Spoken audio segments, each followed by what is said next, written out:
Eh, me- me- me- me- me- Fíjense, ayer nosotros vimos generalidades estructurales, niveles de organización, eucromatina, heterocromatina, los diferentes procesos, tanto los físicos como químicos, que se encarguen de regular cuáles segmentos de material genético van a estar presentes en cada tipo de célula dependiendo de las necesidades y las funciones de las mismas. También hablamos un poco del código genético, de las características generales, de sus features. Espero que cuando hayan revisado naturalmente, que se las haya hecho un poquito más fácil, que hayan comenzado a comprender el asunto del abordaje general tanto del material como de la importancia de la mayoría, no voy a decir que todas, pero la gran mayoría de las imágenes que ustedes encuentran en el material. Y pues que vayan también generando la costumbre de que de ahora en adelante, cada vez que usted vea algo, sencillamente se comienza a preguntar, tenga también una estructura de pensamiento de qué es esto, para qué sirve, dónde ocurre, cuál es su finalidad. De que usted mismo comience a preguntarse, bueno, cuáles podrían ser los puntos más importantes de preguntas asociadas. Usted no necesariamente usted um, tiene que ver preguntas para poder enfocar el material. Estas son cositas que pueden ir haciendo y que deben acostumbrarse a hacer para, como les dije ayer, evitar una mala costumbre que tendemos a tener todos, que es leer, pero sin estar analizando, sino leyendo. Y eso pasa bastante. Entonces, miren, fíjense que ya nosotros vimos los niveles estructurales, vimos tanto a nivel molecular como general cómo está compuesto y organizado el material genético. Pues sucede que hay diversos procesos fisiológicos que ocurren con el DNA. El primer proceso que vamos a ver es este que tienen acá, que es replicación. ¿Alguien tiene alguna idea de si yo le pregunto qué ustedes entienden por replicación? Estoy escribiendo feísimo, pero está bien. Bueno, que yo escribo muy bonito desde siempre, pero... Pues sí, entonces, ¿qué ustedes entienden por replicación? O sea, cuando digo qué entienden es, pues, concepto, o sea, qué es... Lo segundo es dónde ocurre. Y el tercero, la finalidad, la importancia. ¿Cuál es la finalidad de la replicación? Yo creo que yo tenía aquí, si no me recuerdo. Oh, sí, míralo acá. Pues sí, entonces alguien que quiera compartir sus ideas, fíjense por si acaso algo. En general, ustedes me van a ver a mí haciendo dos tipos de preguntas. Regularmente las preguntas que yo le voy a hacer van a tener el siguiente endpoint. La gran minoría van a hacer preguntas como la que acaba de hacer de ¿qué usted cree? Eso significa que estoy pidiendo opinión. Ahí usted puede, como dicen, desarrollarse. Decir, mira, yo creo que esto y esto y esto y su opinión. ¿Qué entendió, qué comprendió? El segundo grupo de preguntas van a ser las más comunes, realmente. Y más que opinión van a ser hechos, facts. Van a ser cosas que para usted responder va a necesitar detalles directos Y aunque sea una pregunta de manejo, pues por lo regular hay hechos detrás. No se preocupen que vamos viendo pues ejemplitos. Entonces no sé, vamos a ver quién será nuestra primera víctima. Entonces nadie quiere. ¿verdad? Grita Lara. Sí. Entonces, la replicación del ADN o DNA, como he dicho, Ujú, es básicamente o sea, el proceso que ocurre ujú. que pueda, o sea, el proceso biológico que pueda replicarse el DNA entre más, o sea, no tengo otra forma de explicarlo. Okay, Y básicamente la replicación del mismo, según me recuerdo, ocurre en la fase S del okay. ciclo Fase celular. de síntesis del ciclo celular. Okay. Y la Y, finalidad, pues ya el propio concepto lo define. okay. Entonces, ¿cuál sería la finalidad? Pues copiar el proceso, o sea, tener la finalidad ¿cómo lo explico? Duplicar. Tiene De que copiar. replicar los cromosomas, de replicar el DNA. Okay, bien. Fíjate, Este, vamos a ver. sí, realmente estoy de acuerdo. Hago este tipo um, de actividad, por así decirlo. Hago este tipo de preguntas por lo siguiente. Uno de los primeros pasos para uno poder comprender algo, entender, asimilar, hacerse, por así decirlo, dueño de un conocimiento es primero entender de qué estamos hablando. Y muchas veces, esto es algo que nosotros olvidamos, no sabemos el proceso, sabemos para qué, pero no conceptualizamos inicialmente de qué realmente es esto.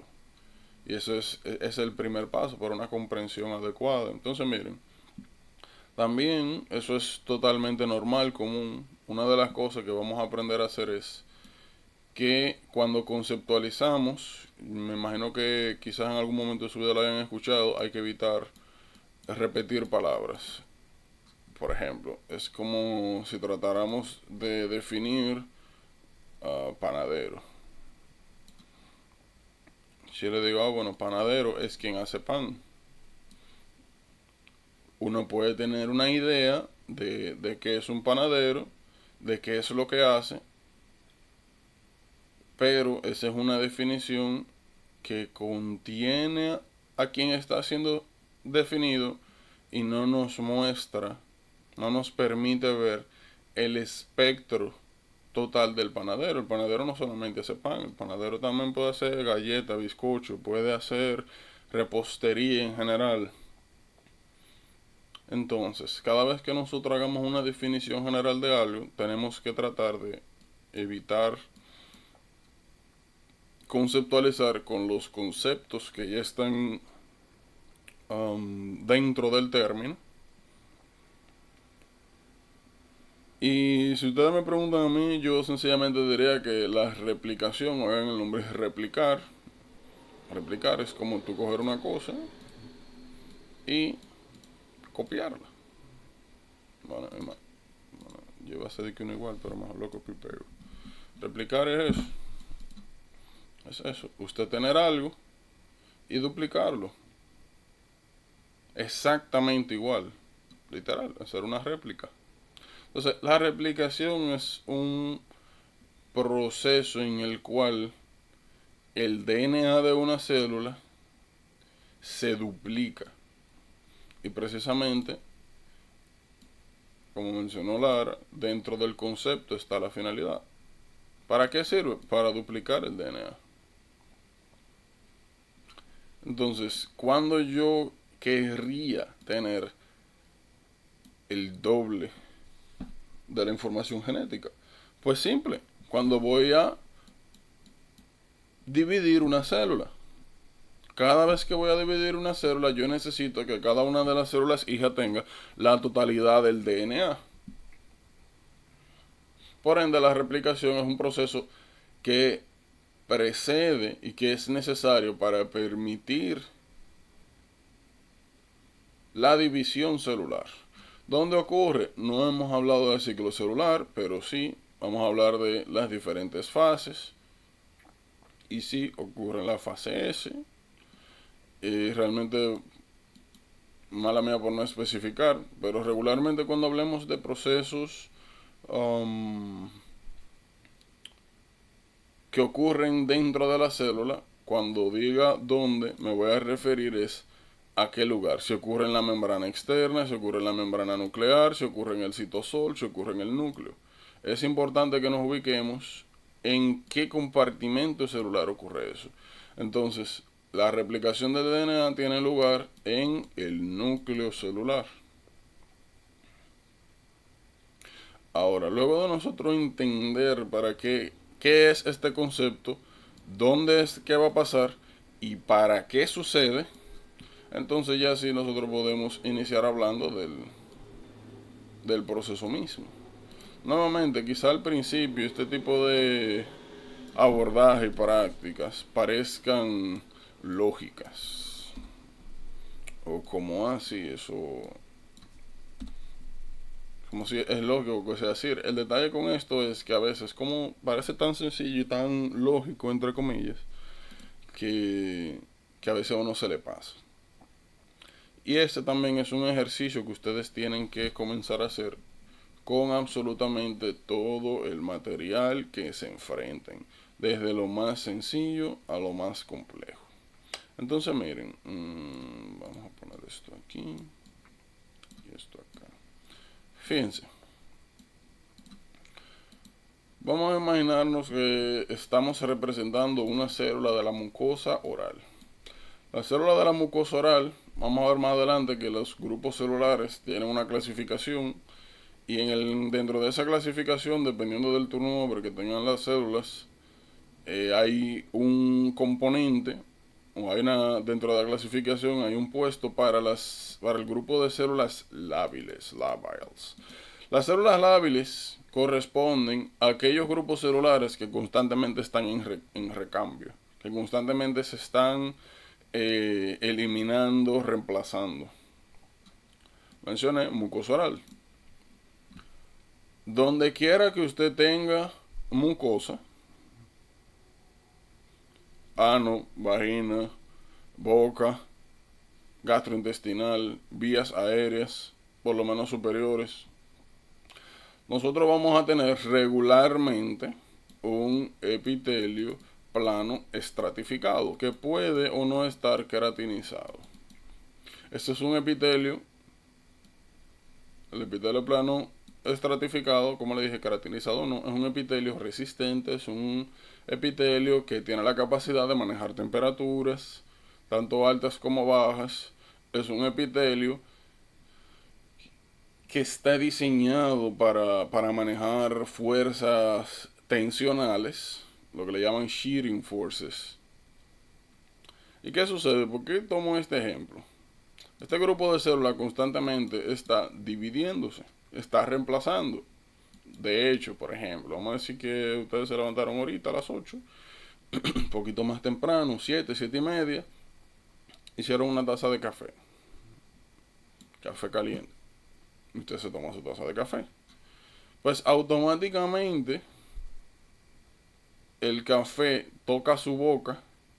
A usted quizá no lo queme, a usted quizá no le haga un daño mayor, pero todas esas células que están recubriendo su boca sí se ven afectadas por el calor de ese café. Muchas de esas células se mueren. Eso pasa en general también con todos los epitelios que están expuestos. Pasa en la piel, pasa en el tracto gastrointestinal, pasa en tracto respiratorio. El punto es que este grupo de células, cada vez que usted come, cada vez que usted se ingresa un hielo en la boca, cada vez que usted come algo caliente, cada vez que usted come algo frío, e incluso aún teniendo una temperatura normal, cuando estas células se exponen, vamos a decir, a tarro, algo tosco, brusco, algunas de las células eventualmente mueren. Y por abajo nosotros tenemos, ¿verdad?, nuestra línea basal que identifica cuando se muere una de las células superiores y sencillamente pues comienzan a replicarse. Una célula, y ustedes saben que se divide en dos, una que sube y otra que se queda acá. Una especie de, para mí habla así como de grupo madre. Entonces cada vez que una de esas células viene a reemplazar una de las que murieron arriba, de las que se perdieron, estas células tienen que, lo primero que tienen que hacer es replicar su DNA, para que tanto la célula que dio a la hija como la que se va a quedar acá y la que va a subir, pues las dos tengan un set de material genético totalmente completo. Porque ya nosotros vimos de manera somera que el DNA, nosotros literalmente lo único que tenemos en el DNA es genes, y también vimos que los genes lo que nos dictan a nosotros son las posiciones de aminoácidos que se requieren para sintetizar una proteína. El DNA literal lo único que tiene es el recipe para hacer proteína y ya. Y yo necesito que todas las células funcionales tengan la capacidad, necesiten o no, de tener todo el material genético disponible. Entonces, cada vez que esto sucede en cualquier célula del cuerpo, nosotros necesitamos hacer replicación previo a la división celular. Entonces, ya nosotros sabemos qué es la replicación celular, tenemos una idea de dónde ocurre, cuándo ocurre, cuál es el endpoint, por qué es importante. Entonces, de ahora en adelante, cada vez que ustedes piensen en una célula que está en proceso de división, por la razón que sea, ustedes tienen que saber, imaginarse, que si se está dividiendo o se va a dividir, tiene que haber replicación del DNA antes, obligatoriamente. Hay excepciones, como siempre, vamos a ver más adelante, pero de manera general asuman eso. Entonces la replicación es un proceso relativamente, podríamos decir, complejo, porque como ven hay muchas enzimas, muchos procesos que entran en juego, pero no diría que necesariamente es difícil, complejo si hay detalles. Entonces, ¿qué nosotros tenemos que saber de la replicación?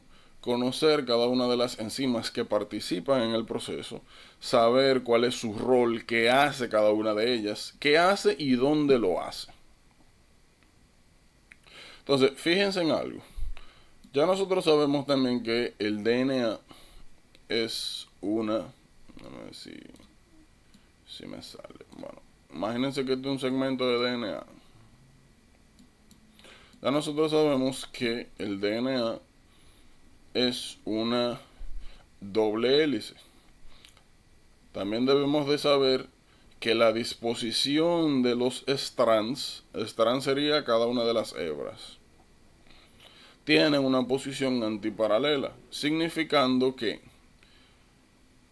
cada uno de los extremos, de hecho déjame ponerlo con otro color, cada uno de los extremos tiene una numeración, tiene una identificación. Lo más normal es que ustedes tengan un extremo 3' y todo lo que comienza con 3' termina en 5'. ¿Qué sucede? Una de las características estructurales que mencionamos es que el DNA tiene una conformación antiparalela.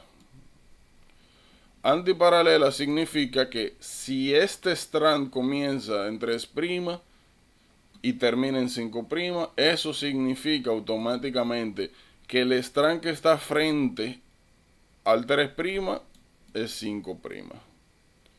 Entonces, si este end es 5', entonces yo asumo que el end que está de frente es 3'. A eso se refiere con antiparalela. Entonces, esta disposición general es muy importante, porque como estamos viendo acá, aparentemente, miren, este sería el extremo de del segmento normal de DNA sería 3' y este 5'. Y como vemos en el proceso se generan dos tipos de procesos distintos. Así que saber frente a cuál strand estamos es importante porque tiene implicaciones. Y no solamente aquí, cuando hablemos de mutaciones más adelante. Cuando hablemos de cómo sintetizar proteínas, es importante identificar los segmentos. Entonces, fíjense. Lo primero que tenemos que visualizar acá es esto. Normalmente el DNA se encuentran, las dos hebras se encuentran juntas, unidas, por puentes de hidrógeno. No se preocupen que vamos a hablar de eso. ¿Qué me interesa que sepan? Ya nosotros sabemos que tenemos bases púricas y pirimídicas. Ya sabemos que las púricas son AG, adenina y guanina. Por ende, las pirimidínicas referente a DNA son citosina y timina. De la manera en la cual se aparean estas bases nitrogenadas es G va con C y T va con A. Cada vez que guanina se une con citosina se forman 3 enlaces. Estos enlaces son puentes de hidrógenos. Cada vez que timina se une a adenina lo hace a través de 2 puentes de hidrógeno. Eso es importante. En la estructura general de DNA nosotros vamos a encontrar dos estructuras generales. Vamos a encontrar los grooves mayores y los grooves menores. Esto es un groove mayor. Otro color. Esto es un groove mayor.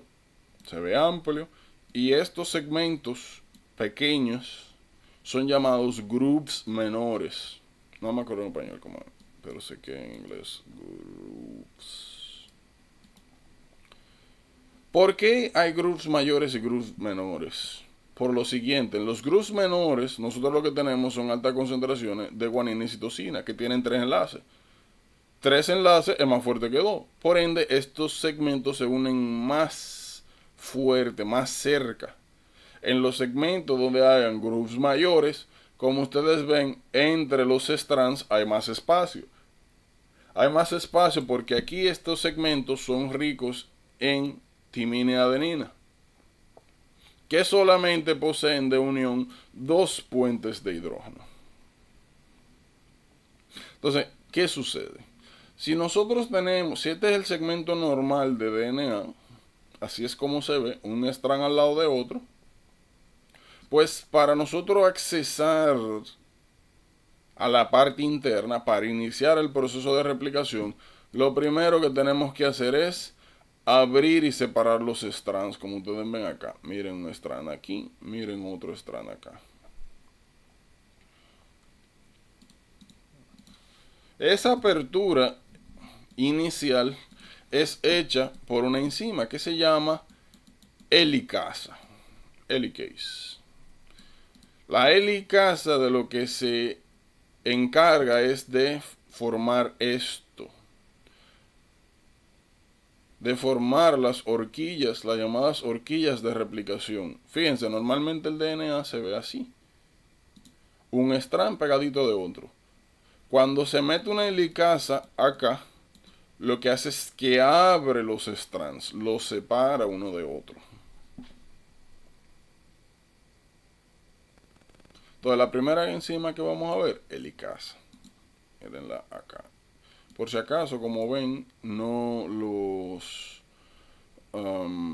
las identificaciones de cada área no están en orden. No es de que, es lo primero, no.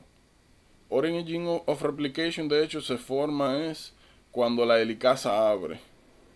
Cuando la helicasa abre, como dije, los strands que los hace estéricamente accesibles. Ahora hay espacio aquí para yo meter enzimas compuestos. Se forma el origen de replicación. El origen de replicación son los segmentos, las áreas donde inicia el proceso. Origen de replicación, punto donde inicia el proceso. estructura que se forma cuando la helicasa abre, horquilla de replicación. Entonces, ¿qué es lo que ustedes ven acá? La helicasa comienza a abrir los strands. Lo voy a poner en rojo. Comienza a abrir este strand y comienza a abrir este strand. ¿Se abrió? Ok, entonces ahora está disponible a que entren todos los complejos enzimáticos necesarios. Ahora, el primer problema que tenemos luego de abrir es que ya nosotros sabemos que esta hebra va a tener la tendencia a unirse a esta hebra, a volver, eso se llama reannealing del DNA. El DNA tiene naturalmente su forma básica es esta, dos strands pegados. Si uno lo abre, ellos van a tener la tendencia de volverse a pegar. Entonces, luego de que abrimos, lo que sigue es mantener abierto. Entonces, ¿cómo nosotros mantenemos abiertos el replication fork?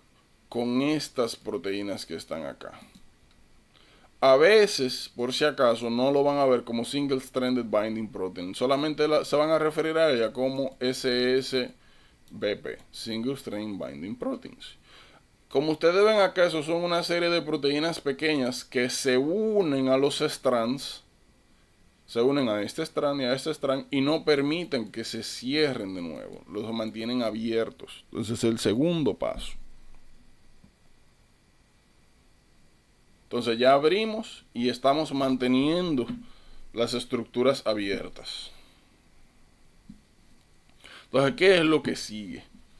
Pues iniciar con el proceso de duplicar el material genético. Fíjense, lo que está en rojo aquí es el material genético original. Y este strand que se ve más oscuro es el nuevo, el que se está replicando. Fíjense, la DNA polimerasa, fíjense que no es solamente un nombre, sino un apellido. Nosotros tenemos varios tipos de DNA polimerasa. En este caso, la DNA polimerasa, como ven acá, es la que se encarga de ir leyendo la cadena original e ir agregando las porciones antiparalelas de esto. ¿Con qué machea? Por ejemplo, vamos a suponer que aquí lo que hay es guanina. Vamos a suponer que aquí lo que hay es citosina. Vamos a suponer que aquí lo que hay es timina y aquí adenina. ¿Qué hace la DNA polimerasa tipo 3? Viene aquí, se pega en este segmento. Vamos a hablar de eso ahora. Oh, mira, aquí en este segmento hay guanina. Ah, pues, ¿qué es lo que va al frente? Citosina. Ah, mira, ¿qué es citosina? ¿Qué es lo que va al frente? Guanina. Ah, mira, aquí hay timina. ¿Qué es lo que va al frente? Adenina. Ah, mira, aquí hay adenina. ¿Qué es lo que va al frente? Timina. Va agregando nucleótidos. De manera, como mencioné, antiparalela. Ahora, hay un pequeño problema con la DNA polimerasa tipo 3. De hecho, son dos problemitas. El primer problema es que... Giordano, Ajá, disculpa que te interrumpa, ¿la clase se está grabando? Sí. Ah, ok, gracias. Chévere. Igual siempre me lo recuerdan por si acaso, porque a veces se me va la guagua, como dicen. Entonces, como le mencioné, la DNA polimerasa tipo 3 tiene más que problema, vamos a decir, dos requerimientos. El primer requerimiento es que la DNA polimerasa solamente se pueda unir al extremo 3'. El extremo 3' tiene un grupo hidroxilo libre y la DNA polimerasa solamente se puede unir por aquí. Eso es importante cuando hablemos del segundo strand, que como ven ya ustedes saben que comienza en 5'. Entonces este proceso va a ser un poquito diferente. El otro problema es que la DNA polimerasa tipo 3 no se puede unir solita. Y que, mira, un extremo 3'. Ah, mira, un extremo hidroxilo. Oh, vamos a pegarnos. No. La DNA polimerasa tiene un segundo requerimiento y es que necesita un primer para poner a dosarse. Primer es de este segmento que ven de color diferente, amarillo. Y ahí vamos a hablar de nuestra tercera enzima, que es, proteína enzima, que es primasa, primase. La primasa es una enzima oigan bien, que crea este segmento amarillo que se llama primer. Oigan bien, el primer es, considérenlo RNA, no DNA. Es un segmento transitorio de RNA que permite, su único endpoint es permitir el anclaje, la unión de la DNA polimerasa 3 con el strand que se va a copiar. Está compuesto de RNA, no de DNA. Eso es importante, ese detalle. Entonces ya después que tenemos nuestro extremo 3' disponible y nuestro primer, aquí se puede venir la DNA polimerasa a hacer el proceso que mencionamos hace un momento. Entonces luego del primer viene la DNA polimerasa tipo 3. Fíjense, tipo 3. Eso es importante porque vamos a ir mencionando los otros tipos que tienen funciones totalmente diferentes. Entonces, ya nosotros sabemos que viene la DNA polimerasa y a medida que la helicasa sigue abriendo acá, ella sigue copiando. Entonces lo que nosotros estamos viendo es que la cadena nueva que se está copiando acá, que está generando la DNA polimerasa 3, es continua, o también llamada cadena continua o leading strand. Se refiere a continua porque a medida que la helicasa va abriendo ya, la DNA polimerasa sencillamente sigue haciendo su copia. Sencillo como eso. Entonces, esos son los procesos más importantes que ocurren en la cadena con el extremo 3'. ¿Tienen alguna duda o pregunta hasta ahora sobre esto? ¿Todo claro? Tómense 10 segundos y revisen en general, organicen, ¿verdad?, lo que hemos mencionado antes de proseguir, porque aquí en este segmento vamos a complicar un poquitito las cosas.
Pues sí. Entonces estamos claros aquí, no hay ninguna pregunta, duda. Ok. Bien. Entonces, fíjense en lo siguiente. Ya nosotros vimos cómo es el proceso por aquí arriba. Vamos a ver qué ocurre en el segundo strand. Ya habíamos mencionado que los requerimientos de la DNA polimerasa es tener un primer y tener un segmento 3' disponible. Y ya nosotros hemos mencionado que la disposición general del DNA era tener una cadena 3' y otra 5' original. Por ende, con el segundo strand tenemos un ligero problema. No podemos comenzar por aquí. Fíjense, si este es un extremo 5' significa que si yo corto aquí, el segmento que se va a generar acá va a ser una parte 3', porque si esto es 5', el otro extremo es 3'. Entonces, siguiendo esa lógica, fíjense qué sucede acá. A medida que la helicasa va abriendo los segmentos de DNA, el primer con la primasa se va generando en estas regiones. Porque como mencionamos, estas regiones de este lado corresponderían a extremos 3', teniendo en cuenta que este es el extremo 5'. Esto es un extremo 3', esto es un extremo 3'. Me explico. Vamos a suponer lo siguiente para que nos entendamos. Extremo 5'. Este es el segmento de DNA que está convirtiéndose en estéricamente accesible, disponible, porque la helicasa está abriendo. Vamos a suponer que yo hago un corte aquí y separo este segmento de DNA, que hago esto. Separo este segmento de DNA. Si este es el extremo 5', entonces, y yo corté acá, el extremo que va a estar aquí es 3'. Y ya nosotros sabemos que al extremo 3' puede venir la primasa y hacerme el primer. Y ya nosotros sabemos que si tenemos el primer y un extremo 3', puede venir la DNA polimerasa. Pues eso es lo que sucede en el otro strand. Justamente eso es lo que sucede. A medida que se va abriendo la cadena, se van poniendo primers, se van escindiendo las porciones 3', viene la DNA polimerasa tipo 3, que en vez de copiar así a lo largo, como vemos en el primer strand, va a ir copiando en reversa. ¿Cuál es el problema mayor de este proceso? Que nosotros solamente podemos ir haciendo pedazos. Por ejemplo, yo voy a hacer ahora el pedazo de DNA de aquí a acá. Y luego el de aquí a acá. Y luego el de aquí a acá. Y luego el de aquí a acá. El punto es que a medida que yo avance, voy a llegar al final. Por ende, voy a tener que esperar nuevamente a que la helicasa siga abriendo para yo coger otro pedazo de DNA y replicarlo.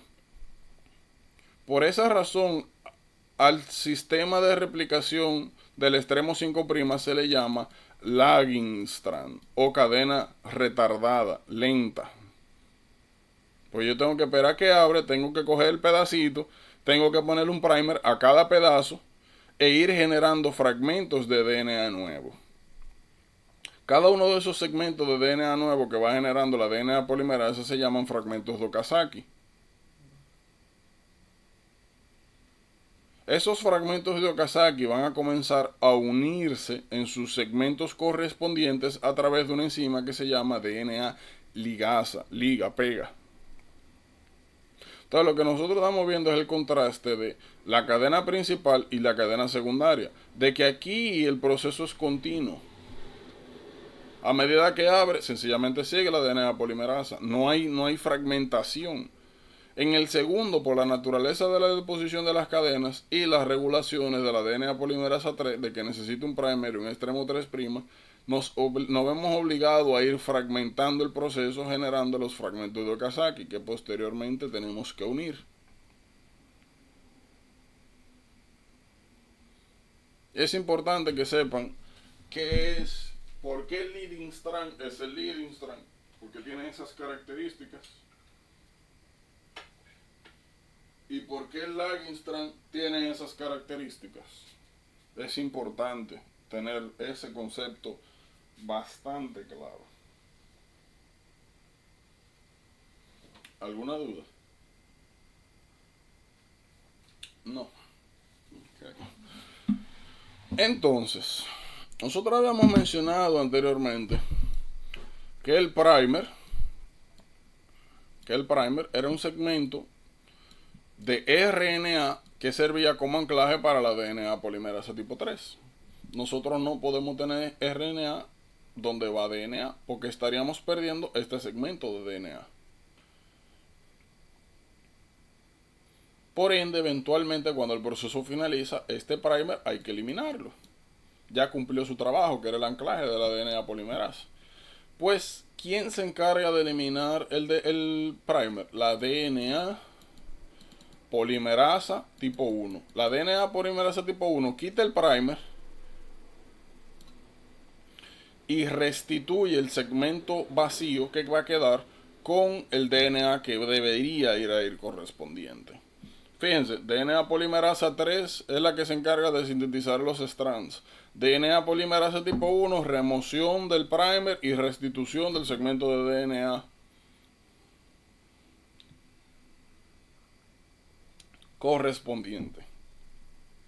Entonces, son nombres igualitos, lo que cambia el apellido, ya usted sabe que eso es sugestivo a pregunta. Te lo van a poner a diferenciar entre DNA polimerasa tipo 1 y DNA polimerasa tipo 3. De la manera en la cual que suelen aparecer estas preguntas es, no ponen regularmente imágenes. Puede ser que sí, que le señalen algo y le pregunten qué hace esto, qué hace aquello. O más adelante, cuando entremos a antibióticos, vamos a ver que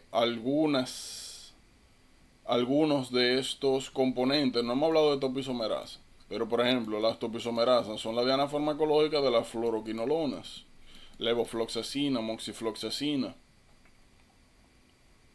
Pueden hacerle esas correlaciones. Lo otro más común es que sencillamente sean preguntas conceptuales, que le digan, miren, nosotros tenemos el siguiente caso, que habían unos científicos en un laboratorio y que mientras estaban en el laboratorio se dieron cuenta de que de manera transitoria en el extremo 3'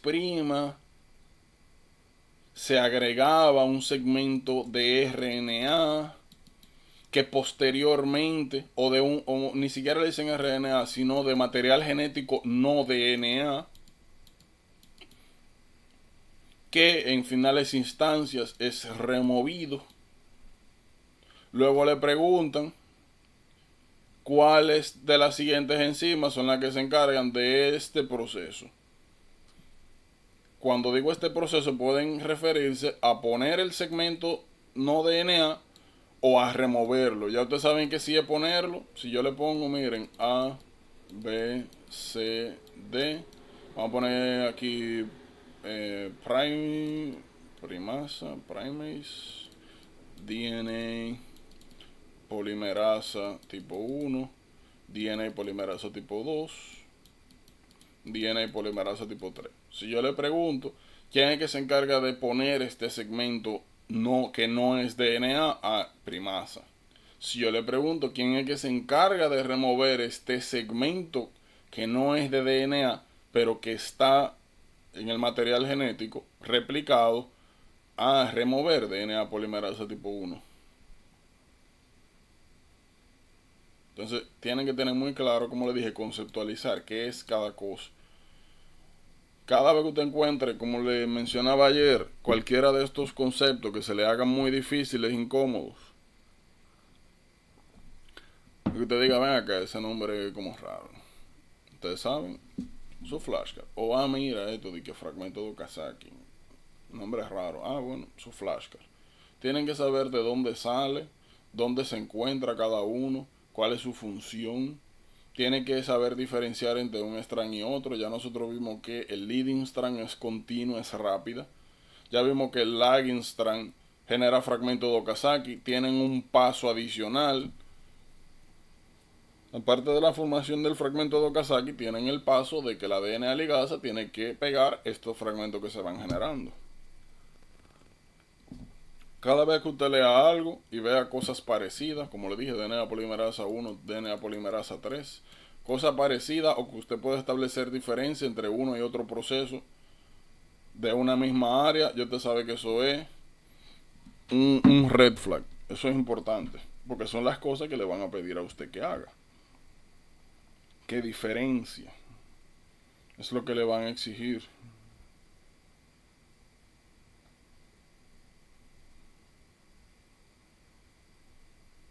¿Tienen alguna pregunta? Miren, nosotros describimos todo lo que sucedía por acá, pero no hablamos de esto. Hay otras proteínas que permiten que el proceso se dé. O mejor dicho, que evitan que sucedan algunas cosas que significarían algún tipo de problema. Fíjense. Aquí nosotros tenemos las topoisomerasas. Las topoisomerasas se dividen en dos grupos. De hecho, se dividen en más grupos. Pero generalmente, para nuestros intereses, solamente vamos a ver dos. Topoisomerasa tipo 1, topoisomerasa tipo 2. Cuando hablemos de fluoroquinolona, vamos a mencionar las topoisomerasas tipo 4. Entonces, fíjense en lo siguiente. YouTube. Topoisomerase. Sí, animation.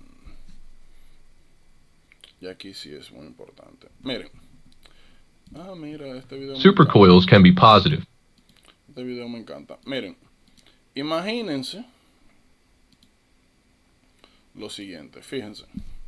Aquí nosotros tenemos dos cuerdas.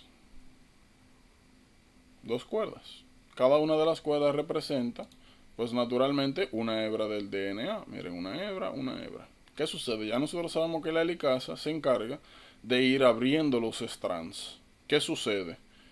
Cuando usted abre los strands, el DNA se comporta como una cuerda, como si fueran dos cuerdas entrelazadas. Cuando usted va abriendo, ¿qué pasa con el segmento que todavía se encuentra enrollado? Se genera tensión. A esa tensión se le llama supercoiling. ¿Cuál es el problema de eso? Que si la tensión que se genera aquí por usted está abriendo los extremos es lo suficientemente grande, puede romperse el DNA. Y naturalmente eso es lo que usted no quiere porque predispone, usted lo puede reparar, vamos a hablar de reparación, pero predispone a mutaciones. Entonces esto que se genera aquí, eso se llama supercoiling. Supercoiling. Entonces quienes se encargan de embromar con eso, miren aquí, como habíamos mencionado, miren aquí. Nosotros tenemos la helicasa que va abriendo. Miren las single strand binding proteins que se van uniendo a los extremos, no permitiendo que se vuelvan a unir los strands. Entonces, ¿cuál es el papel de las topoisomerasas acá? Miren acá. Fíjense lo que va a pasar aquí. Topoisomerasa 1. ¿Qué hace la topoisomerasa 1? Corta, miren, topoisomerasa 1 corta un strand, 1, corta un strand y miren lo que hace. Y quita parte del supercoiling, quita tensión. Eso es lo que hace la topoisomerasa tipo 1. La topoisomerasa 2 hace lo mismo. Lo único es que corta dos strands. Fíjense, topoisomerasa tipo 2 corta los dos strands. Y alivia, como ven, la tensión que se genera entre los strands. Topoisomerasa tipo 1 corta un strand y alivia esta tensión que se genera cuando se abren las hebras del DNA. Si esto no se hace, voy a pasar el video por aquí. ¿Sabes que esto sí.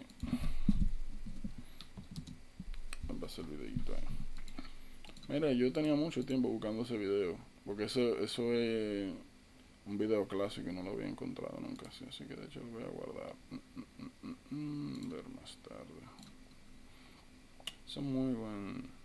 Hay un libro clásico de bioquímica que se llama Leninger, un libro que parece una enciclopedia y tiene este mismo ejemplo. Ese mismito, es un ejemplo clásico. Y me parece que es muy chévere para poder entender qué pasa aquí. Entonces estamos claros con lo que hacen la topoisomerasa. Topoisomerasa tipo 1 corta un strand y alivia el supercoiling que causa la apertura de los dos strands. Topoisomerasa tipo 2 corta dos strands para la misma función.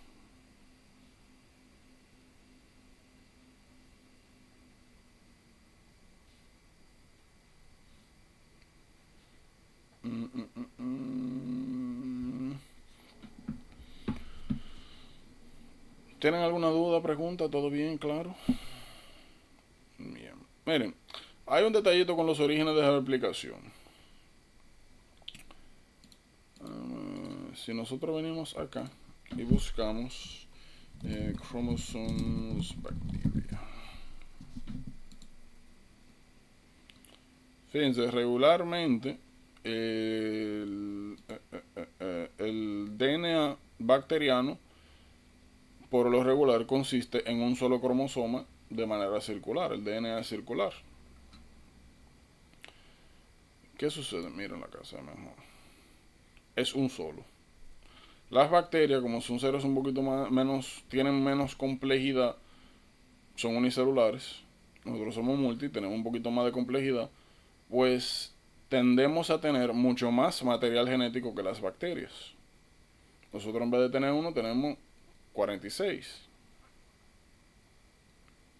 Y sexuales, refiriéndome a los cromosomas. ¿Qué sucede? Si usted pone, interesantemente, una célula de nosotros aquí, o sea, eucariota, y pone una bacteria acá, o sea, procariota, y al mismo tiempo usted induce la replicación del material genético, aún nosotros teniendo poquito material genético acá y aquí teniendo mucho, regularmente las eucariotas hacen replicación mucho más rápido que las bacterias. Ahora, la pregunta sería, ven acá, si tú me dices a mí que tú tienes acá muchísimo más material genético que en las bacterias, ¿cómo es posible que este se haga más rápido que este? ¿Es que las enzimas son más rápidas? No, las enzimas funcionan a una velocidad muy parecida. Muy parecida. Entonces, ¿dónde está el asunto? Pues lo siguiente. Las bacterias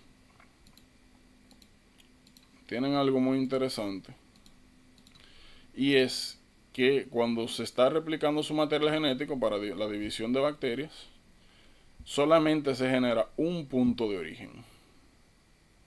En el caso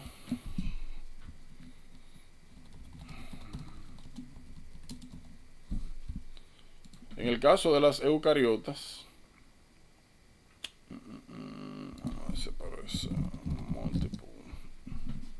miren acá. En el caso de las eucariotas, de hecho este se ve un poquito mejor. En el caso de las eucariotas, nuestras células tienen la capacidad de que cuando entran a proceso, oh mira, me encanta este. Como le mencionaba, las procariotas, está muy chula esa imagen. Las procariotas tienen un DNA circular y solamente pueden generar un origen de replicación. Las eucariotas, como tienen un DNA lineal, pueden generar diferentes puntos de horquillas de replicación, de puntos de origen. Por ende, aquí tú solamente tienes una DNA polimerasa aquí, otra DNA polimerasa acá, que se tomarían todo el tiempo del mundo en replicar material genético. Aquí tú tienes una DNA polimerasa aquí, una aquí, una aquí, una aquí, una aquí, una aquí. Hay más espacio, hay más disponibilidad, es más rápido el proceso, aunque hay más material genético. Eso es importante. Ojo, fíjense, cuando nosotros hicimos esta representación, es esquemática. Recuérdense que aquí hay segmento de DNA, aquí hay segmento de DNA, y que este proceso ocurre para los dos lados, como ven acá. Lo que pasa es que nosotros dividimos, por eso que ustedes ven que aquí hay un cuadrito de un color diferente, porque eso es lo que se está representando acá. Pero es de manera esquemática. Todo esto ocurre para ambos lados cuando sucede ya en vivo. Reparación de DNA. Me parece que lo ideal es comenzar a hablar de mutaciones y luego de reparación. Entonces, nuevamente, ¿tienen alguna duda? Todo claro por aquí. Telomerasa es importante. Nosotros realmente vamos a hablar un poquito más de eso en onco, pero sí me interesa que sepan lo siguiente. Cada vez que el DNA se replica, por lo general, buscar telómeros. Miren, es un cromosoma. Regularmente en los extremos de los cromosomas nosotros encontramos los telómeros. Los telómeros regularmente son segmentos de DNA que se pierden por cada replicación. Eso es uno de los procesos que nos ayudan a nosotros a entender el proceso de envejecimiento. Si la gran mayoría de nuestras células tienen la capacidad de dividirse a merced cuando se necesite, ¿por qué no somos inmortales? Una de las razones que explican eso, el envejecimiento celular, son los telómeros. Cada vez que una célula se divide, pierde información genética de los telómeros, significando que si una célula se ha dividido 100 veces, ha perdido más información genética que una que se ha dividido 10 veces. Entonces, ¿qué sucede? Nosotros tenemos una enzima que se llama telomerasa, que se encarga de parcialmente restablecer ese material, parte del material genético que se pierde en los telómeros por cada división. Hace que el proceso de envejecimiento celular sea más lento, pero igual ocurre. Importante de la telomerasa que cuando hablemos más adelante en hemato-onco, sobre todo, vamos a ver que regularmente los cánceres tienden a desarrollar grandes concentraciones de telomerasa. Como ustedes saben, la célula cancerígena regularmente, sobre todo los malignos, ese grupo celular tiende a multiplicarse como que son bacterias, o sea, se multiplican bastante. Si no tuvieran telomerasa, por el mismo proceso de multiplicación llegaría a un punto donde pierden tanta información genética que sencillamente sufran apoptosis, pero no es el caso en los cánceres. Entonces es una asociación importante. ¿Dudas? No. Entonces, antes de hablar de reparación, vamos a hablar de, pues naturalmente, mutaciones, para saber qué es lo que estamos arreglando. Miren, todo el mundo sabe lo que es una mutación. Son sencillamente, mutaciones es algo sencillo. Si bien es cierto que hay diferentes tipos, es sencillamente conceptualizándolo lo siguiente. Imagínense que usted tiene esta hebra de DNA y tiene esta hebra de DNA. Ya nosotros sabemos que cada vez que hablemos de DNA tenemos que identificar 3', 5', 5', 3'. 3', 3', 5', 5', antiparalelas. Una mutación es algo tan sencillo como lo siguiente. Si aquí en este segmento se supone que yo tengo guanina y citosina, vamos a decir que esa es la información original. Si por cualquier razón yo replicando, manejando la información, radiación, radicales libres, la razón que sea, si aquí de este lado desaparece o se pierde esta citosina y en vez de aquí esta citosina hay cualquier otra cosa, hay T o hay A o hay G, lo que sea menos lo que va, ya eso es una mutación. Eso es una mutación. Claro, hay tipos. A veces tú lo que pierdes es el segmento completo. A veces tú, en vez de perder, tú agregas un segmento nuevo.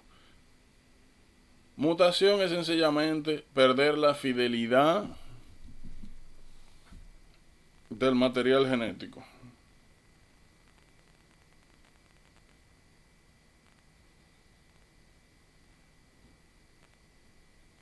Sencillamente eso. ¿Qué sucede? Como mencioné anteriormente, hay diferentes tipos de mutaciones. Antes de hablar de severidad, antes de complicarnos con los detalles, vamos a primero ver la clasificación. Como ustedes ven, nosotros podemos tener mutaciones donde hay afectación de un único nucleótido. Y hay otra clasificación que se llama así mismo otros tipos de mutación. Entonces lo primero que nosotros tenemos que hacer frente a una mutación es identificar ¿Cuál es el problema de base? Porque cada uno de estos tipos de mutación tiene sus implicaciones. En el single nucleotide substitution nosotros tenemos 3 tipos. Están las silentes. Fíjense. Si nosotros venimos acá y buscamos generic code. Generic code. Código genético. Fíjense. Vamos a suponer el siguiente caso. De hecho, vamos a traer esto para acá. A tener un poquito más de espacio. Fíjense, vamos a suponer que yo tengo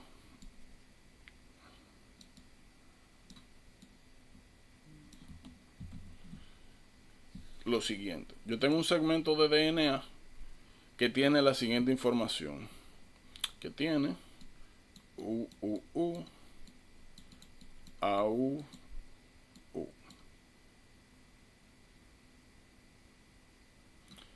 Vamos a ver para qué codifica esto, porque yo naturalmente lo hice de cabeza. Este segmento de tripletes UUU, bueno, aquí entonces iría, esto codifica para fenilalanina y AUU.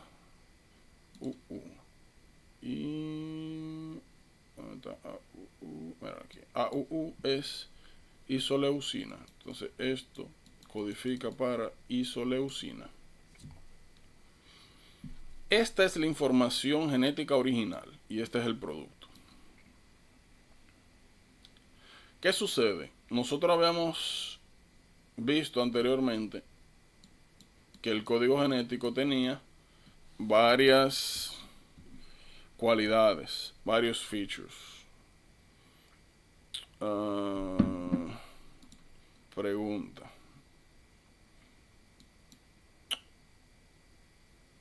¿Quién se acuerda de alguno de esos features del código genético? Nosotros habíamos visto varios features. Yo voy a comenzar con el primero, que es más sencillo, universal. Habíamos dicho que el código genético era universal porque independientemente de cuál animal en la faz de la Tierra es el que vaya a utilizar o a necesitar material genético, todos nos regimos por el mismo código. El otro era degenerado. El otro era cómales. Universal, degenerado, cómales y non-overlapping. ¿Verdad?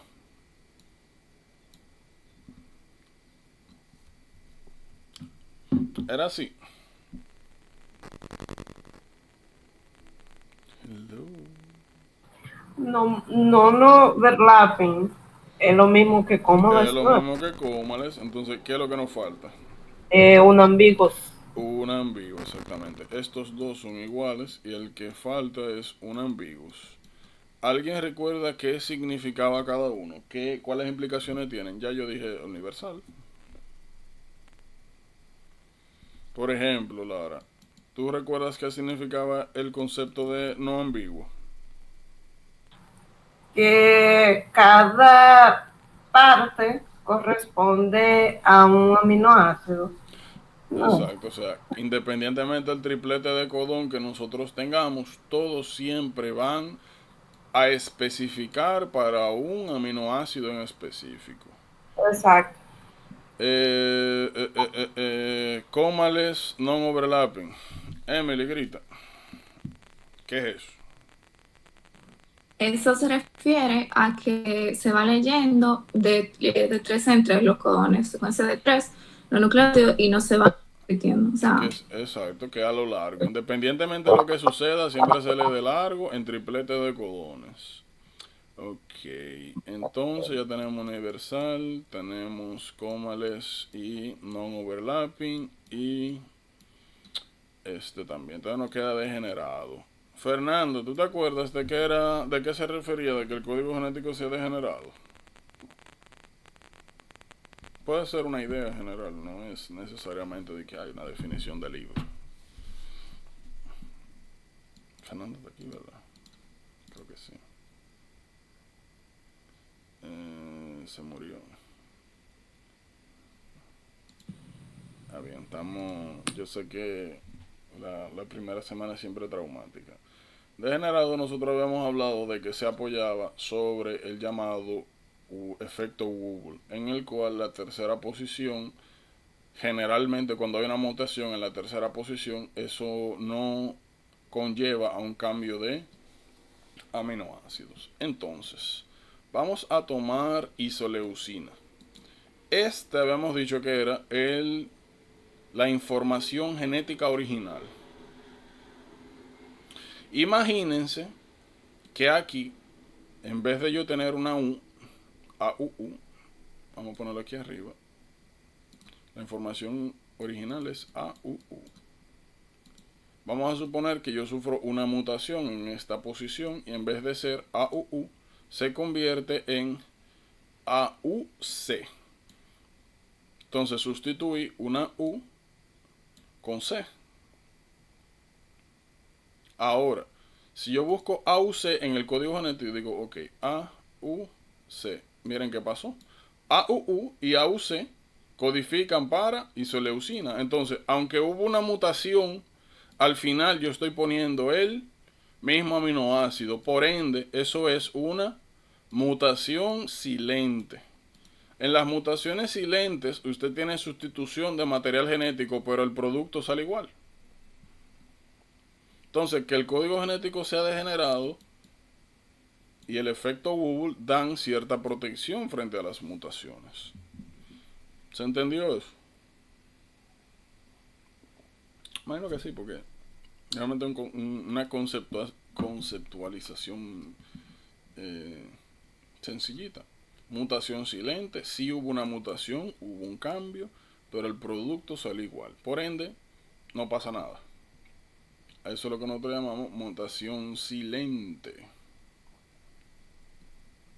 Y es también importante reconocer o asociar, como les comenté, que siempre y cuando la mutación pasa en la tercera posición, es muy frecuente que el aminoácido se mantenga no cambiado. Miren, missense y nonsense. Pérdida de sentido sin sentido. Estas son probablemente una de las mutaciones más comunes que ustedes van a ver. Por ende es muy importante que manejen bien estos conceptos. Oigan bien. Siguiendo el ejemplo que vimos anteriormente, vamos a hacer lo siguiente. Vamos a poner mutaciones. Vamos a poner la junta. Vamos a poner las missense y las nonsense. Miren qué pasa. Haciendo lo mismo que hicimos de manera anterior, si la mutación o el cambio que resulta es igual a uno de los tres codones de stop, UAA, UAC, UGA. Regularmente, de la manera que yo tiendo a acordarme de esto es como los monos: UGA, UAA, UAC. Así que hacen los monos. Entonces, imagínense que la mutación que ocurrió, lo mismo que hicimos anteriormente, pero al final lo que se cambió fue la información de un aminoácido por un codón de stop. Eso es igual a nonsense. Imagínense que usted tiene GAG, vamos a poner UAU. Si esta es la información general, vamos a ver para qué codifica. GAG, GA. Ok, GAG es glutamato.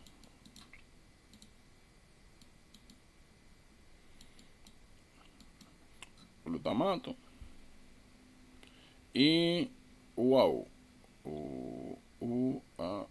UAU es tirosina.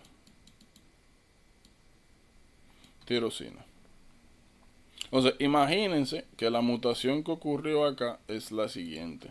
Yo sustituyo la U, la sustituyo con una A. UAA no codifica para tirosina, al contrario, es correspondiente a un codón de stop. Significa que si yo tenía, por ejemplo, si aquí esta cadena seguía, vamos a decir, me faltaban a mí todavía 500 aminoácidos, agregando ya aquí un codón de stop, la estructura proteica completa se va a ver afectada. Voy a cortar el proceso de síntesis proteica acá, mucho antes de que se genere la proteína. Entonces, eso es un nonsense. Por si acaso no tienen que aprenderse esto de memoria, sí es importante que se aprendan, estos sí son importantes. AUG, tienen que aprendérselo de memoria, ese sí. Y los codones de stop, sí, de memoria. Los otros no. Cuando les salga una pregunta referente a esto, el cuadro se lo dan. Pero sí los codones de stop y de inicio. Porque eso sí usted constantemente, cada vez que usted le enseñan una pregunta donde hayan tripletes de codones, usted tiene que buscar de una vez su codones de inicio y codones de stop. Porque si usted se sabe los codones de stop, como mencionamos, y está viendo que hay una sustitución en algún área, donde lo que se está generando un codón de stop, ya usted no tiene que buscar más. Ah, mira, es un nonsense mutation. Sencillo como eso.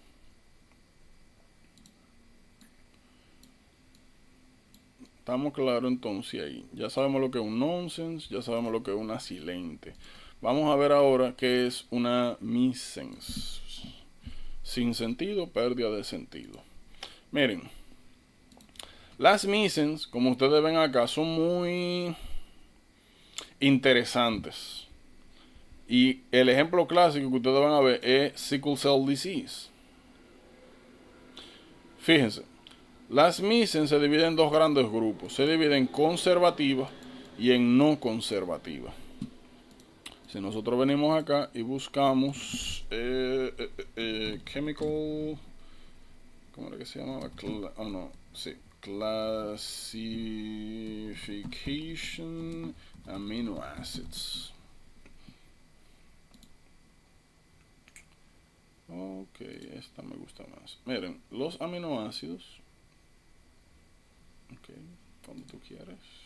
Ok, miren. Los aminoácidos tienen una clasificación química que vamos a ver más adelante.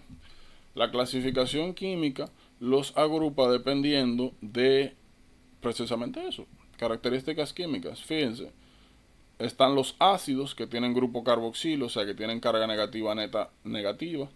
Están los que tienen grupos aminos extras, por ende tienen carga positiva total. Están los polares, que usualmente tienen carga neta cero, pero tienen un lado que tiende a ser más negativo, otro más positivo. Y la característica general es que son hidrosolubles. Y están los apolares, que son los que se comportan como lípidos. ¿Por qué eso es importante acá? Fíjense. Nosotros acabamos de mencionar que las missense se dividen en conservativa y no conservativa. Siguiendo el proceso que hemos descrito hasta ahora respecto a las mutaciones, igualito, imagínense lo siguiente. Que la proteína original lo que tenía era ácido aspartico y la mutación que ocurrió, el aminoácido que se genera ahora es para ácido glutámico. Entonces eso es una mutación, una missense conservativa. ¿Por qué? Porque si bien es cierto yo cambié este por este señor, el aminoácido nuevo sustituido tiene características químicas muy parecidas al aminoácido original. La no conservativa es, por ejemplo, la que sucede en sickle cell disease. En sickle cell disease, en la posición 6 de la cadena beta de la hemoglobina, del gen que codifica para la cadena beta de hemoglobina, nosotros sustituimos, fíjense, sustituimos ácido glutámico por glicina. ¿Cuál es el problema con esa sustitución? de que el ácido glutámico, como mencionamos, tiene carga negativa. La glicina es polar, pero tiene carga general neutra. O sea, estamos cambiando un negativo por un neutro. O sea, estamos restando un negativo. Y ya aquí, aunque eso lo vamos a ver más adelante, todo el mundo tiene una idea de qué pasa con falsemia, sickle cell disease. O sea, este cambio tan minúsculo te lleva a un completo espectro patológico. Las no conservativas regularmente sí tienden a presentar patologías bien definidas.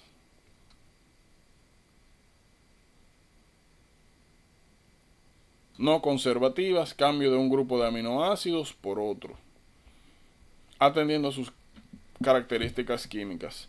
Conservativas, se cambia un aminoácido por otro, pero que pertenecen al mismo grupo. Regularmente las conservativas, como su nombre dice, como ustedes esperarán, tienden a dar patologías relativamente mild, suaves, porque tú estás cambiando el aminoácido, pero este aminoácido es muy probable que haga casi lo mismo que este. El problema es cuando tú pasas de un grupo a otro. Entonces esas son las llamadas missengs. Como les dije en el asunto este del código genético, les recomiendo fuertemente que no subestimen estos conceptos y que le pongan bastante atención. Al principio no se confunde mucho, al principio es como raro, difícil identificarlo, pero con el tiempo uno se da cuenta que esos son literalmente puntos regalados. El asunto es no cometer el error de subestimar el material. De no decir, no, eso es fácil. Sino asegúrese de que usted lo entiende, lo maneje. Que yo le recomendaría, por ejemplo, que ustedes, por ejemplo, desarrollen la costumbre de, mira, vi este tema, mutaciones. Ok, entonces las mutaciones. Y hagan como esquemas mentales que usted pueda sacar de su cabeza. Sin la necesidad de revisar nada. Que usted diga, mira, las mutaciones se dividen en dos grupos, en otros grupos y en single nucleotide substitutions. Las single nucleotide substitutions se subclasifican en silent, missense, nonsense. Y los otros grupos en frameshift mutation y en splicing site mutation. Aunque entonces yo sé que la silente es cuando yo cambio regularmente la tercera posición de un codón y el resultado es el mismo aminoácido inicial, por ende no da ningún tipo de sintomatología ni patología. Yo sé que las missense se dividen en conservativa no conservativa. Ya yo sé que conservativa se cambia un aminoácido por otro que pertenece al mismo grupo químico. Nonsense, se cambia un aminoácido por otro que tiene características químicas totalmente diferentes. De las dos, la peor, las no conservativas. Las nonsense, yo quito o sustituyo la posición de un aminoácido por un stop de codón. Stop de codón, a ver si me acuerdo. UAA, UGA y UAC, me parece. Entonces, estos codones sí hay que sabérselo. El otro es AUG, que es el de metionina, el de iniciación. Siempre que vayamos, más adelante cuando hablemos de síntesis proteica, siempre comenzamos por metionina, que codifica AUG. Entonces ahora vamos a hablar de frameshift mutations. Entonces, como ven, yo les recomiendo que eso, cada vez que ustedes vean temas que tienen así como muchos aspectos a considerar, que se acostumbren a desarrollar, de organizar la información y a desarrollar la capacidad esto de conceptualizar de esta manera, porque si usted puede hacer esto, usted puede decir, mira, tengo dominio sobre el tema, tengo manejo, estoy orientado, sé dónde va cada cosa, y si usted sabe qué es cada cosa, pues naturalmente tiene la capacidad de discernir una de otra. Entonces miren, frameshift mutations. Para aquí sí vamos a necesitar esto.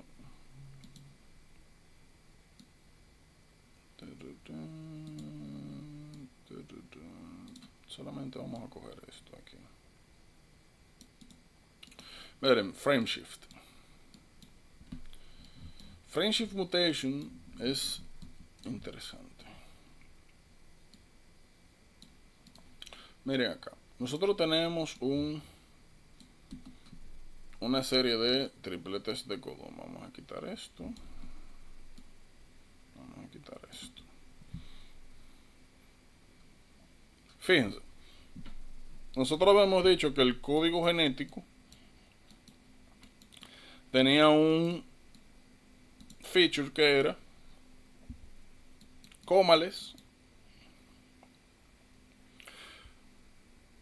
o non-overlapping. Eso significaba que nosotros siempre leíamos el código genético en tripletes.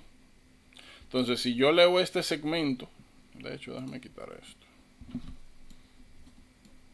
Y realmente, para nuestra suerte, no necesitamos esto. Fíjate.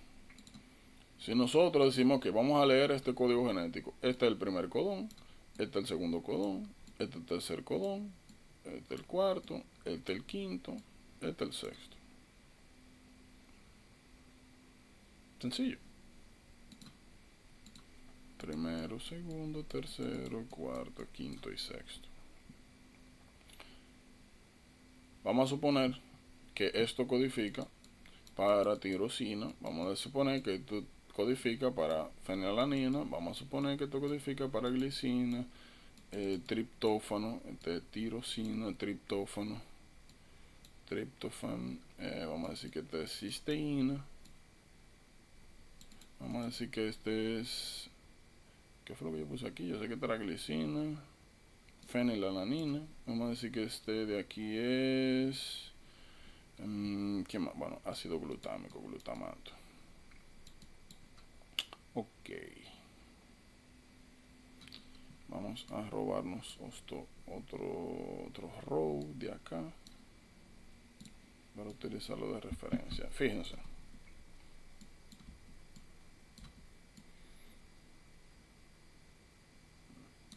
Como ven, nosotros ya tenemos nuestra secuencia base. Esta es la secuencia original, la buena, la funcional, la que va. Aquí nosotros tenemos una copia exactamente igual. Esto es lo normal y esto es para lo que se codifica. Fíjense. Imaginen lo siguiente. Si nosotros agarramos y en un segmento aleatorio, vamos a decir acá, nosotros agregamos un codón, un nucleótido. Vamos a agregar uno aquí. Entonces nosotros agregamos este codón de acá. Entonces vamos a ver el efecto que tiene agregar uno. Nosotros ya sabemos que el código genético es cómales. Por ende, se lee en tripletes. Entonces vamos a ver. El primer triplete es este. El segundo triplete sería este. El tercer triplete sería este. El cuarto triplete sería este. El quinto triplete sería este. El sexto triplete sería este. Entonces, fíjense el efecto que tuvo yo agregar un nucleótido. Yo cambié, el primero era GAG. El primero aquí también es CAG. Ahora, el segundo era GAA. Ahora yo tengo GGA. El tercero era GTG. Ahora yo tengo AGT. El tercero, bueno, cuarto, TAG. Aquí yo tengo GTA. Y vamos a coger un solo ejemplo. TAG. Vamos a ver qué codifica. De hecho, me parece si es mejor. Ustedes saben que, no hemos hablado de eso, pero ustedes saben que T en DNA es U, en RNA sería U. Vamos a coger este, sería UAG. Le explico ahora eso. Sería UAG. Mira qué interesante. Yo puse un codón de stop. Aquí entonces se generó un codón de stop, o mejor dicho, aquí normalmente yo puse que era tirosina, pero lo que debería haber, como eso fue inventado, tirosina. Vamos a suponer que realmente tirosina, vamos a ver a qué cambió. Sería GUA, mejor. GUA, miren aquí, valina. GUA. Entonces, con este cambio que yo hice, lo que anteriormente era la tirosina, ahora me cambió 1, 2, 3, 4. Ahora, en vez de aquí haber tirosina, hay valina. Ahora, yo reviso este y estoy seguro que en vez de yo encontrar glicina, voy a encontrar, por ejemplo, fenilalanina. Y que aquí, en vez de yo encontrar fenilalanina, lo que voy a encontrar es otro aminoácido. Y aquí, en vez de tirosina, cisteína. Y aquí, en vez de cisteína, cualquier otro aminoácido y así. Entonces, lo que nos permite a nosotros entender este tipo de cambios es que cada vez que yo agrego o en consecuencia quito un nucleótido salvajemente de una posición, yo modifico, de ahí en adelante modifico la cadena completa de codones. Eso es un frameshift mutation. Todos los aminoácidos de ahí para adelante probablemente cambiaron, van a cambiar. Porque yo estoy modificando la secuencia de triplete de codones. Este es el original, ya nosotros vimos cómo cambió. El otro caso que puede suceder es el siguiente.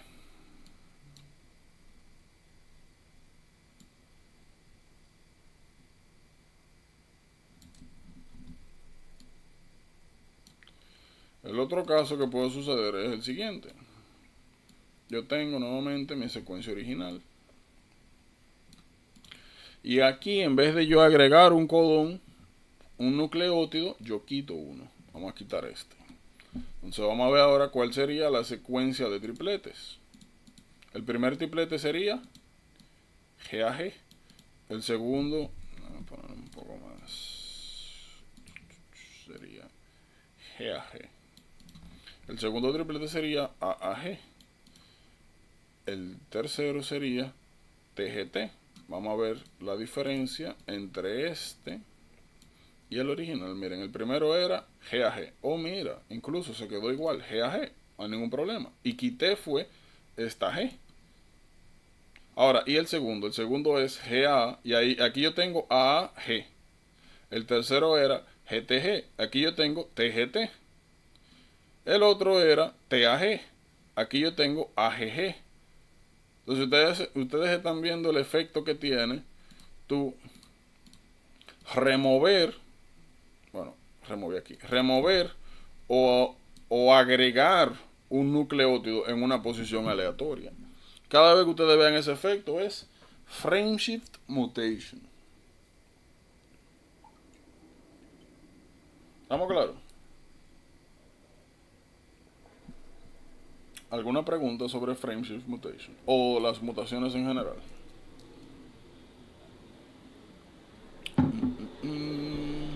No, está bien. Miren, aquí arriba hay algo interesante que es esto. Fíjense, nosotros ya abordamos generalmente qué es esto. Fíjense algo interesante. ¿Cómo ustedes van a interpretar esto? Esta es una descripción general de las mutaciones. Fíjense que aquí dice silent. Esto se refiere a los diferentes tipos de mutación. Silent es menor que missense. Missense es menor que nonsense. Nonsense es menor que frameshift. Esta es una agrupación en escalera desde la mutación menos harmful, menos patogénica, y a la más patogénica. La peor de todas es frameshift, porque como vimos, eso te cambia la secuencia completa a partir del momento o del sitio de mutación. La que menos aspecto patológico da es la silente, y ya vimos por qué. Entonces es importante que tengan una noción de eso, de cuál es la menos patogénica, cuál es la más patogénica. Fíjense, nosotros estuvimos haciendo cambios a lo loco, técnicamente random, pero las mutaciones tienen una subclasificación dependiendo de cuál sea el cambio que se haga. Ya nosotros sabemos que están las purinas, adenina y guanina, y tenemos pirimidinas que corresponden a tiamina, citosina. Timina, citosina, tiamina B1, una vitamina.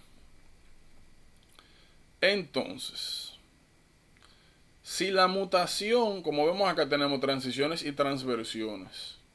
Transición es, si yo tengo un triplete de codón que dice, por ejemplo, o en el mismo material genético, yo tengo una secuencia. Esa secuencia es A, G, T, T, T, A. Vamos a esta es la secuencia original. Si en la primera posición, en vez de yo tener A, ahora yo tengo G, G, T, esta mutación correspondería a una transición. ¿Por qué? Porque yo estoy cambiando A por G. Y A y G pertenecen al mismo grupo de base nitrogenada. Ambas son purinas. Entonces estoy cambiando una purina por otra purina. Eso es una transición.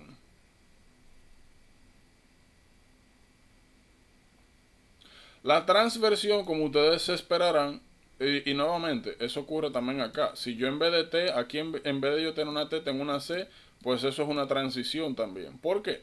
Porque estoy cambiando dos bases nitrogenadas, pero del mismo grupo. Ahora, si yo estoy cambiando, por ejemplo, tengo aquí T, T, A. Ya yo sé que estas dos T y A pertenecen a pirimidinas. Si la mutación que resulta es, o sea, esta es pirimidina, esto es purina. Si la mutación que resulta es, en vez yo de aquí tener una C, yo tengo una G, estoy cambiando una pirimidina por una purina. Entonces esto es una transversión. Transición. Transversión. Bueno, solamente sería más aquí. Y aquí también, de hecho. Transición, transversión. Todo realmente lo que depende es de qué haya y de qué usted está sustituyendo. Es importante que sepan esa clasificación. Naturalmente, si le llegan a preguntar el concepto. ¿Tienen alguna pregunta de mutaciones? No. Ok. Cuando ustedes hoy repasen bien mutaciones y ya tengan un concepto más claro, definido de qué son,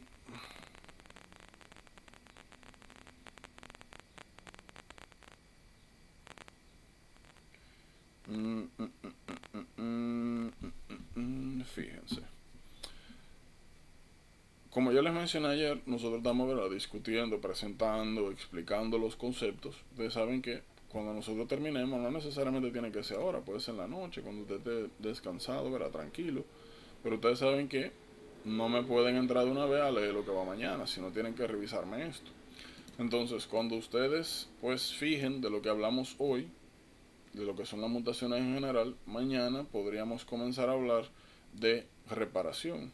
Pero para hablar de reparación necesito que sepan bien cuál es el problema. Entonces reparación lo vamos a hablar mañana. Necesito que me le pongan mucha atención a reparación. La razón de esto es que no me encontraría, hay muchas patologías donde esto está afectado. Vamos a ver síndrome de Lynch, ataxia telangiectasia. Y es un marco conceptual importante. Pero lo mejor de todo es que al principio se ve complejo, se ve difícil, se ve salvaje, como, ay, ¿qué es esto? Pero cuando uno llega a comprenderlo se da cuenta que es sencillo. Y todo lo que es fácil aquí hay que aprovecharlo porque es un punto regalado al final. Entonces necesito que me le pongan mucha atención a DNA Repair, que generalmente que me lo lean bien de arriba abajo. Porque suele ser uno de esos temas que causa un poquito de confusión. Son procesos que hay que saber cómo comienzan, cómo terminan. Y eso, tienen varios pasos. Y nuevamente, como uno no ha visto mucho eso, se lo puede encontrar como medio rarito al principio. Lac Operan, realmente ese concepto nosotros lo vamos a ver es en detalle en microbiología, cuando hablemos de cómo una célula bacteriana determina qué va a utilizar como sustrato energético dependiendo de qué hay en el medio disponible. Así que esto nosotros lo vamos a recuperar allá. Fíjense, no le mencioné splice site mutations porque no hemos visto splicing. Splicing no es esto, es esto. Este proceso que ustedes están viendo aquí es splicing. Así que cuando veamos splicing vamos a hablar de splice site mutations. Este es el proceso general, pero este es el endpoint. Esto es muy chulo eso. Entonces miren, por aquí sí podríamos seguir. Entonces quedamos pendientes de mañana revisar DNA repair, splicing y posteriormente splicing site mutation, para seguir un orden un poquito más lógico. Miren, nosotros ya hemos visto de manera general cómo la organización macro estructural del DNA.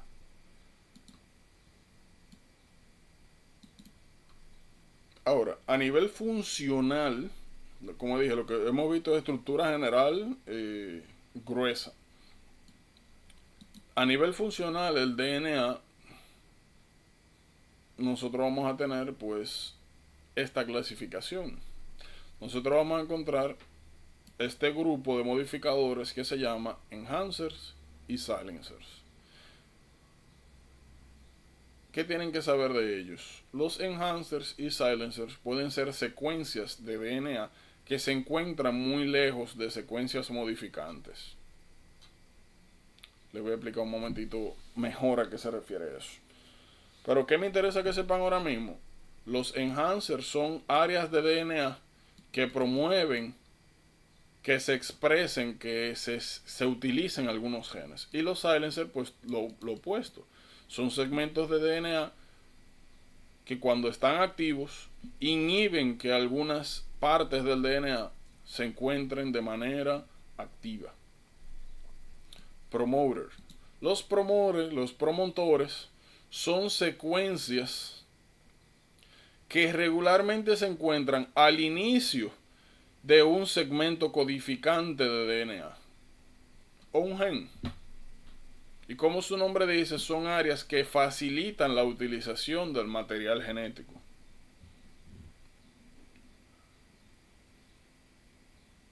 Fíjense, todo esto que está acá, todo esto es material genético. El material genético se divide en dos grandes grupos: el material codificante y no codificante, o sea, el material genético que sirve como regulación o de protección, y el material genético que nos permite a nosotros sintetizar proteínas. Todo eso que mencionamos al inicio son regiones que protegen o que modifican la utilización de este segmento que voy a poner en rojo. Son modificadores. Aquí en esta parte, donde está la parte funcional, donde está la información para la síntesis proteica. Lo importante que sepan es la ubicación general. Promoters siempre van delante de las partes codificantes. Los enhancers y silencers pueden estar donde sea. De hecho, tú puedes tener, por ejemplo, una hebra de DNA larguísima, larga, y tú tener aquí en esta área, tú puedes tener aquí en esta área un gen, y tú puedes tener un enhancer aquí. Y este enhancer, desde tan lejos, puede promover, estimular que se use ese gen. Entonces los enhancers y silencers pueden estar donde sea. Los promoters siempre van a estar por delante de la secuencia codificante. Y no solamente delante pueden estar los enhancers y sales, pueden estar por atrás también, lejísimos. Entonces, ¿qué me interesa que sepan de acá y que vean, que analicen? Fíjense que en la secuencia que está en rojo, que fue lo que mencionamos como los genes per se, la secuencia codificante se dividen en dos grandes grupos: intrones y exones. Fíjense que al final lo que sale del DNA son estas regiones, miren, las verdes y las rosadas, que corresponden a los exones. Los exones, exo de externo, de exterior, de afuera. Los exones es lo que sale. Los intrones siempre se quedan adentro, no salen. No forman ARN mensajero. Eso es importante. Entonces muchos de ustedes dirán ahora, ven acá, entonces ¿para qué yo necesito tener intrones aquí si lo que sale al final son los exones? Eso tiene su utilidad. Mañana vamos a ver cuando hablemos de splicing, de qué es ese proceso, de por qué los intrones están aquí. Pero de manera general los exones salen en forma de ARN mensajero, como ven acá, miren aquí. Verde, verde, rosado, rosado, verde. Esta secuencia, como ustedes ven, se quedan de camino. Los intrones se quedan adentro, los exones salen para hacer material genético utilizable. Fíjense, esto que está descrito acá es otro de los procesos que vamos a hablar referente a DNA. Ya nosotros vimos replicación hoy. Y vimos que replicación era duplicar el material genético. Ahora, con el DNA se hace otras cosas, que de hecho son más comunes que la replicación. Uno de esos es transcripción. Vamos a ver que la transcripción, como su nombre dice, es tomar el material genético del DNA y copiarlo, pero para producir ARN mensajero, que es lo que más adelante nos va a servir como el template para crear, sintetizar proteínas. Entonces ya aquí estamos entrando a otro concepto, a otro proceso referente a DNA. Replicación, multiplicar el material genético completo. Transcripción, tomar la información para síntesis proteica del DNA y sacarlo en forma de ARN mensajero. Eso es transcripción. Miren qué sucede. Ustedes tienen una célula, tienen núcleo. En el núcleo ya nosotros sabemos que está el DNA. En este DNA nosotros ya también sabemos que están los genes que tienen la información para la síntesis proteica. ¿Qué sucede? Hay un cliché referente al núcleo, el DNA, y es el siguiente. El DNA no puede salir del núcleo. Si sale del núcleo, eso es un aspecto patológico y regularmente termina en apoptosis, muerte celular. Entonces, si aquí en el núcleo tenemos el DNA y esa es la información para sintetizar proteínas, ¿cómo lo sacamos? Bueno, no podemos sacar DNA, pero sí podemos transcribir la información que nos interesa y sacarla en forma de RNA mensajero. De la manera que a mí me gusta ver este asunto es lo siguiente. Imagínense que el núcleo es un library, una biblioteca, y que aquí usted tiene un libro de recetas que usted no puede sacar. Entonces, usted no tiene que llevarse el libro para su casa para hacer la receta. Usted perfectamente puede copiar la información que le interesa y sacarla, llevarla para su casa para hacer la receta que le interese. Entonces, miren más o menos desde ese punto de vista la transcripción. Ese es su transcript, sacar un transcript. Usted no tiene que sacar el libro está prohibido sacarlo, pero usted puede copiar la información del libro y sacarlo. Sencillo como eso. Entonces este es el segundo proceso que vamos a ver referente a la utilización de DNA. Nuevamente hay más cosas, es un poquito más complicado. Pero antes de complicarnos tenemos que ver las nociones generales. Como les mencioné anteriormente, la Operon es sencillamente mecanismo de regulación de qué se va a utilizar como fuente energética, dependiendo de la disponibilidad. Fíjense en algo. Esta secuencia que tenemos aquí. Esta secuencia de que es muy importante que se la aprendan porque es pues precisamente la secuencia de utilización directa del DNA. El DNA tiene los códigos, tiene la información para sintetizar proteínas. Ya nosotros sabemos que como el DNA no puede salir, necesitamos a través de la transcripción sacar y formar RNA mensajero. Ahora, como ustedes ven, hay un procesito entre DNA, entre coger el DNA para formar ARN mensajero. Hay un procesito, eso lo vamos a ver mañana. Vamos a ver lo que es splicing, vamos a ver las modificaciones post-translacionales también en el caso de las proteínas. Luego de que el ARN mensajero se madura en este proceso, sale, esto es núcleo, ¿verdad? Luego de que el material genético, RNA, el transcript mensajero, RNA mensajero, sale, pues nosotros vamos a tener diferentes maquinarias para síntesis de proteica. En general, nosotros vamos a ver los ribosomas. Los ribosomas tienen una subunidad mayor, una subunidad menor. Viene lo básico que sucede, que viene el RNA mensajero por aquí, va presentando la información, y aquí en la subunidad mayor se van sintetizando las proteínas, se van agregando, como hemos visto, el orden de los aminoácidos que van. Entonces por aquí van saliendo el RNA mensajero y por aquí van saliendo la proteína nueva. Claro, hay otras cosas, no hemos hablado todavía de RNA de transferencia, faltan detalles, pero para que tengan una idea, a este procesito que nosotros describimos acá, donde entra el ARN mensajero en el ribosoma y van saliendo, se van creando los enlaces peptídicos y la unión de los diferentes aminoácidos, es a lo que nosotros llamamos traducción. Transcripción, traducción, no me pueden confundir esos conceptos. Y al final el endpoint, como mencionamos, es producir una proteína. Sencillo como eso. Nuevamente hay más cosas, más consideraciones.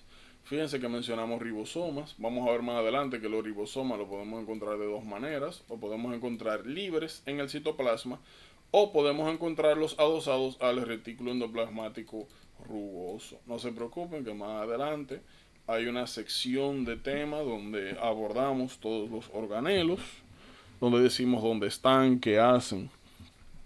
Pero para que tengamos una idea un poquito más clara, según avanzamos. Esto ya lo mencioné. Como mencionamos anteriormente, a lo que se refiere esto, el RNA processing, es que hay diferentes tipos de procesos que nos permiten a nosotros formar desde ARN heterogéneo nuclear hasta ARN mensajero maduro. Oh, mira, ya mañana comenzamos con los RNA polymerase. Ok, miren. Intrones, exones. Mañana yo voy a necesitar lo siguiente para que nos entendamos. Mañana vamos a hablar uno de, quizás sean uno de los temas que inicialmente tienden a ser como difíciles de manejar, raros. Vamos a hablar de síntesis proteica, vamos a hablar de muchos detalles, mucha información. Y son procesos que hay que saberse de arriba abajo. Porque como vamos a ver más adelante, cada uno de estos pasos, sobre todo relacionados a síntesis proteica, más adelante van a tener implicaciones importantes cuando hablemos de antibióticos. Aquí en eso que ustedes están viendo ahí es donde vamos a ver macrólidos, tetraciclina, linezolid, o sea, dianas farmacológicas, cloranfenicol, ¿cómo se llama este? Vancomicina. Necesito que me le pongan, cuando lean síntesis proteica, que me le pongan mucha atención, para que más adelante, cuando hablemos de antibióticos, vayamos suave. Es un tema salvaje. Un salvaje me refiero a que la mayoría, ¿verdad?, al principio nos encontramos como raro, como difícil, agrio, incómodo, pero es súper importante, como le dije, sabérselo del principio, a fin por las correlaciones que tienen más adelante, sobre todo farmacológicas. Voy a necesitar también que vengan lo más claros posible con el proceso de splicing. Como siempre, cada vez que usted estudie y ve un concepto, lo primero es que usted se pregunte usted mismo, ¿qué es esto? Yo sé lo que es un intrón, sé lo que es un exón. Conceptualizar. Segundo, responder a la siguiente pregunta. ¿Para qué sirve esto? ¿Dónde ocurre? ¿Cómo me pueden preguntar esto? ¿Qué es lo más importante de este tema? Si ustedes aplican esas preguntas mientras van estudiando, no debería haber ningún tipo de problema.